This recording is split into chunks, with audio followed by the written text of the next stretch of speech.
it's Carol Pasternak, the Monarch Crusader, to give a report on the Boulevard garden I planted about 4 years ago. And it's not in front of my own house. It's in front of a neighbor's house that I asked for permission. So this is the first year that the garden is suffering, and I really haven't been able to water it much because the neighbor needs to be home. So the heat and drought has been a problem.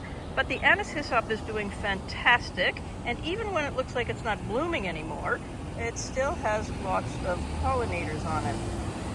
The liatris bent over during drought. It bent over so much that they didn't all straighten up. But we've got lots of these little skippers on it, which is very satisfying. The milkweed is doing well, and last year I decided to let these spaces in between the beds fill in.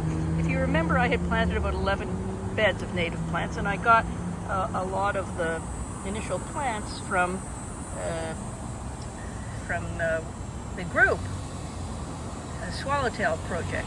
So here's my swamp milkweed, doing very poorly this year, but we've got New England aster filling in spaces, and the grass in between the spaces is not terribly attractive. Here is the goldenrod, and we passed the yellow pimpernel that had bloomed this year. These buttercups aren't native, but they were here, so we didn't get rid of them. And these asters are blooming.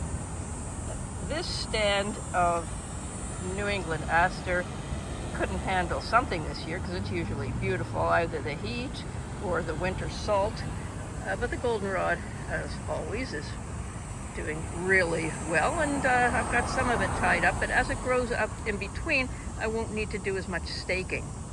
This is my favorite plant, the ironweed, going into bloom, and the cup plant is absolutely gorgeous, and the pollinators love it, but now we're getting goldfinches as well. The height of this plant is about 2 feet shorter than last year, and that's because of the weather. This year I've put in blanket flower, and the Pearly Everlasting is doing just fine, but very, very short. And this week I added another bed to put in some Mexican sunflower. Oh, there's a nice sign at the other end. Didn't get any caterpillars on my Pearly Everlasting. I was hoping for some American lilies, but didn't get them. And these asters, can't remember which they are, but they're starting to bloom, and there is a lot of them.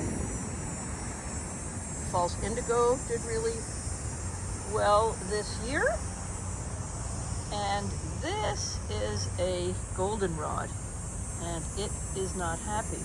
Oh, it's a stiff or showy, but this goldenrod, look, it's got more sun than the other. It's starting to bloom. So that'll be quite spectacular when it does bloom. This is the Joe Pyeweed, doing really poorly this year. And the mountain mint, wow, it didn't last very long. It looked gorgeous for a very short period of time and dried out completely.